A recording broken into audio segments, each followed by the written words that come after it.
I'm Ashton Addison from EventChain for Investment Pitch Media and FinTech News Network. And today on Blockchain Interviews, we have Malcolm CasSelle, Strategy for WAX, the Worldwide Asset Exchange. Malcolm, thank you so much for being on the show. It's a pleasure to have you here today. Thanks for having me, Ashton. You're very welcome. I'm excited to learn a little bit about WAX and how you guys are in the blockchain and gaming space. If you could give a little bit of background for the viewers, first of all, what is WAX doing in the space?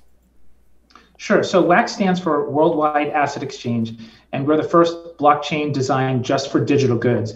We come from a long lineage of creating marketplaces for digital goods, and so the WAX blockchain is designed so that you can create items, buy items, sell items, trade items, and of course anyone can build their own marketplace using the WAX protocol and the blockchain. Very interesting. I've played video games myself, obviously, for a while, and there's a lot of custom items you can buy, but it seems like these marketplaces where you can actually trade items and even between games is bringing up a whole new market for many people. And I think a lot of people underestimate the size of the gaming space. The volumes seem to be really big. Could you talk a little bit about the size of the market and how quickly it's growing right now? Sure. So the market for secondary items, that's items from video games that people acquire when they're playing games like Counter-Strike Global Offensive or PUBG or Fortnite. People see like skins, the cosmetic items. That whole market for trading is about 50 billion. The market for actually selling them for the first time when a user acquires them is about 100 billion. So you're looking at really, really big numbers. Our platform that we've developed prior to WAX traded about $2+ billion in items. So when we migrated those items to our testnet, we already had a really, really strong audience. We've done over $500 million worth of trading on our testnet. Wow, that's crazy. And can you talk a little bit about how blockchain fits into all of this? I know a little bit about NFTs, non-fungible tokens, and if that's the core value proposition behind adding a blockchain into a marketplace? Sure. So the blockchain is really important because it allows people to know the origin of an item. It's like a crypto in that like you can know for sure that it's authentic. So security and authenticity is really important, and blockchain supports both of those core objectives. The third is that you know you own it, because these days most of the digital items people get in video games are controlled by the publisher. In other words, they can't withdraw them and do whatever they want with them. If the publisher decides to shut down or goes out of business or just changes their policy, people who've invested millions of dollars individually, hundreds of hours or maybe thousands of hours in getting items or lots of money in acquiring items, they're gone. So the blockchain helps them hold on to them indefinitely and do whatever they want with them. And WAX is essentially the mechanism by which people not only generate those items or access them, but then also swap them back and forth. Then developers can go and build lots of amazing tools and applications and businesses on top of the WAX blockchain. So I can talk a little bit about the blockchain, how it consensus and how it compares to other blockchains, but fundamentally understand that it's for developers who want to actually build digital goods businesses, and then also for the gamers and players who want to access digital goods. Interesting. And there's a lot of blockchains already out, mainly the ones that people know are Bitcoin and Ethereum. Is it necessary for WAX to have its own blockchain to focus on just digital assets and gaming? Absolutely. Ethereum is really a non-starter when it comes to digital goods businesses. The prices are variable, so you don't know how much it's going to take to transfer an item from one person to another. It could take 10 minutes to half an hour. That just is not viable for digital goods businesses. People want it free and they want it instant. So our blockchain is designed especially for that. So we took the EOS.IO approach. We created a delegated proof of stake system. So transactions are instantaneous and they're free. We've made a lot of improvements to the basic governance to how a DPoS chain is run. I can talk about those, but it helps the chain run much more effectively. As you know, chains like EOS are having a lot of problems now because of governance issues. And we also see there's differences when you look at, say, what we're doing relative to Tron or others. We could talk about what we do from a developer standpoint to make it easy for them to onboard and utilize it, and also what it is we do bringing lots of customers, because we have 7 million customers from our existing item trading business we can migrate over. So we're growing every day more and more users on our blockchain as we're migrating them over. And those become really attractive for people who want to build applications and they want to access users.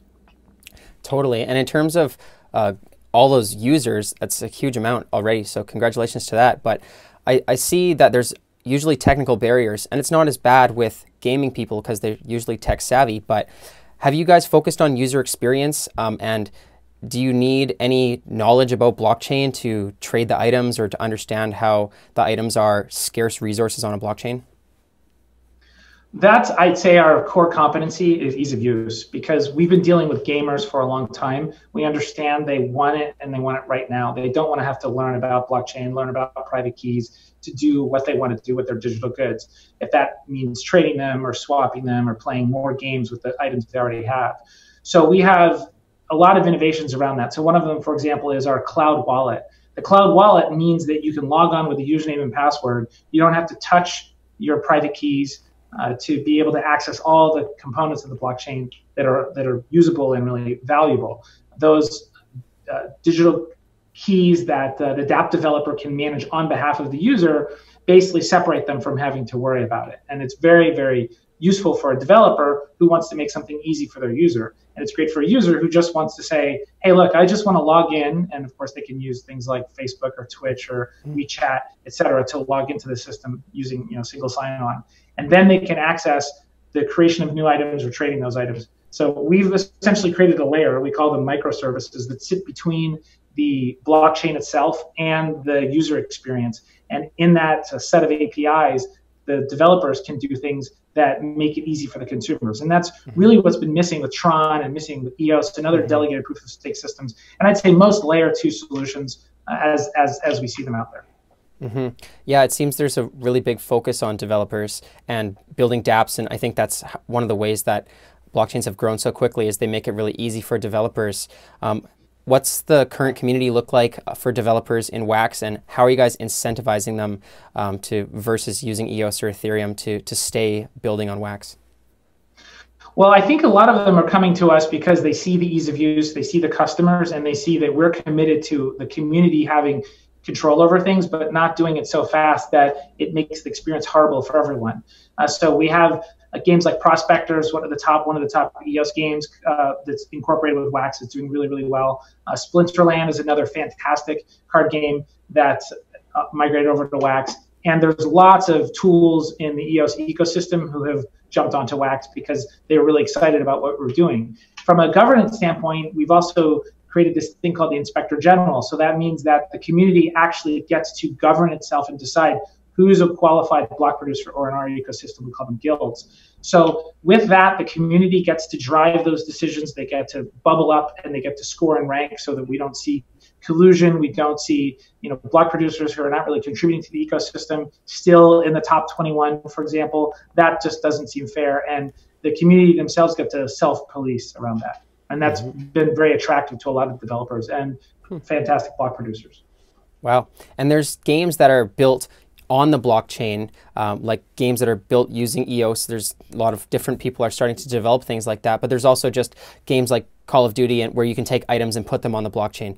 How do you see the future of blockchain gaming? Is it full games on the blockchain or just utilizing parts of it?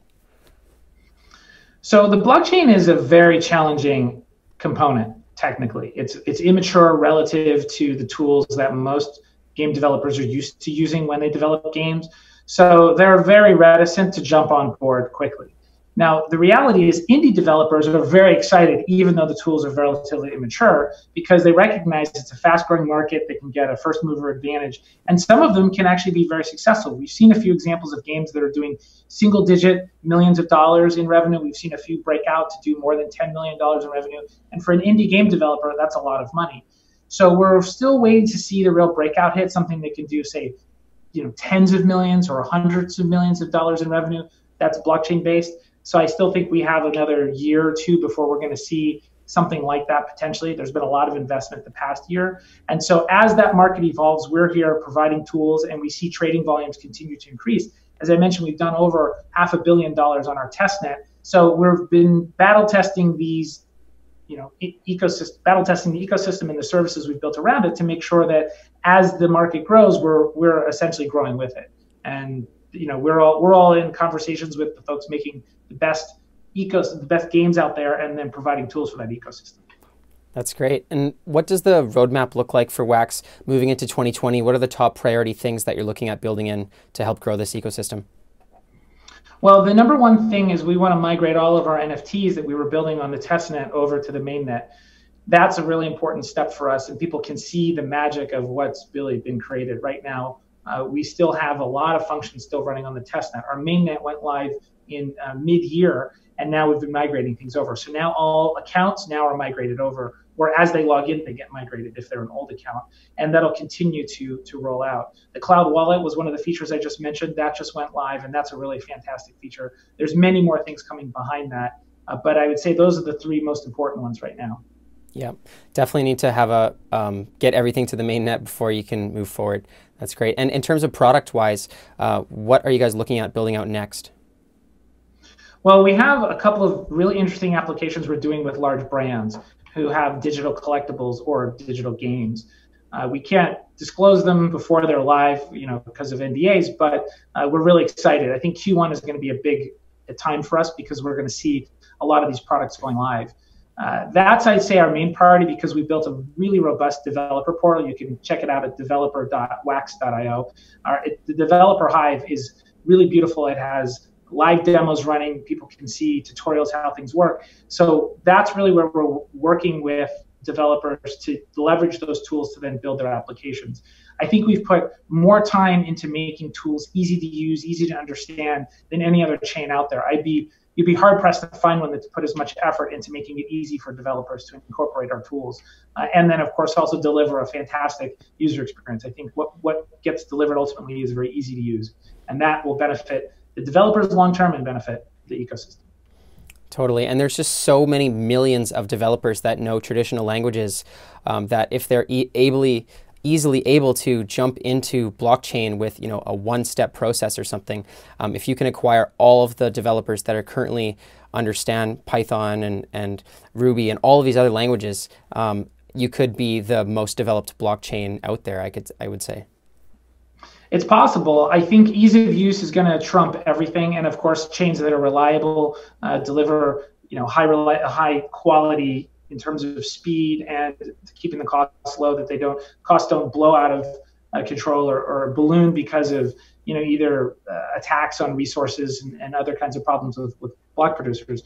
So I think if we continue to maintain the quality that we have now and make the ease of use number one priority as we have, then I think yes, it can attract a pretty wide ecosystem of developers. So fingers crossed. We have a lot of work to do ahead of us, though. Sounds like you guys have a lot on your plate. And I was also reading that not only are you guys tokenizing digital assets within games and digital collectibles, but there's also the ability to start tokenizing real-world collectibles. There's a lot of people that collect figurines or they collect sneakers and things, and there's a market for that as well. Is that something that you guys are anticipating is going to grow and there's a lot of money to be made there, or are you focusing mainly on the digital assets? Yeah, tokenizing digital goods or tokenizing consumer products is, I think, a big part of what Wax is really optimized to do. So we tokenized, sneakers, as you mentioned. We did a big promotion with Fnatic that was unbelievable. People could not even have predicted how engaged people were. We just did something with the Celebrity Esports Challenge, and the loot box was really easy to use. One click, and when they opened up that loot box, they could get, of course, digital items, purely digital items, but then they also had physical items, the Samsung television or a pair of sneakers. It was essentially an NFT that enabled you to redeem it for that item. But of course, it could trade, it could be sold, and change hands many, many times before it actually got redeemed. So that tokenization of consumer products is a really powerful concept, something that we're excited, we think we're going to see more of, especially in esports. As you know, promotions and giveaways and commerce are a big part of that world, and we're providing tools for that. So far, working pretty well. That's great. And as the blockchain gaming space moves forward, I can imagine some of the biggest players in the world are eventually going to jump on. Do you know what big game developers are currently looking into blockchain gaming? Any major developer like Fortnite or PUBG or Call of Duty would jump on, could change the whole industry. They're all looking at it. I just think they're not going to make any moves because from their standpoint, if it isn't broken, they're not going to try to fix it. If it's making money, what they're doing now, they're not going to try and change what they're doing. What you're going to see, I think, is you're going to see an independent developer, see Blankos and Sandbox and Dapper Labs and folks like that who are doing things. If they can break out and it really, really works, you're going to see the big publishers copy it and try to do something similar. I mean, even Fortnite, as successful it is, was essentially a slight change in PUBG's basic game, that battle royale game. And PUBG, was a slight change of the game before that. So all these games that we see are essentially the big ones that we see are most often derivations or slight modifications of something that predated it. Mm-hmm. And that innovation is what keeps the game industry moving forward. And are you guys looking for more strategic partners like them, or are you looking for more developers or just more team members, and how can they reach out to you? I think developers is our number one priority right now. We want people to come and utilize the tools. We can provide support. We have a worker proposal system, which actually funds projects that are coming over, and they essentially put up their proposal. This is what they want to do, and then they get funding. We have well over $900,000 in WAC sitting there waiting for great projects, and more comes out of inflation every day. So we're looking for developers. They can go to developer.wax.io. That's the developer hive. And they can reach out to us. If they go to wax.io, they'll see our Telegram and lots of other ways there to reach us. Awesome. Thank you so much, Malcolm. I'll leave those links in the description box below. That's all the time we have for this interview, but it's been a pleasure talking about Wax, and let's follow up in the near future. I look forward to it. Thanks for having me, Ashton.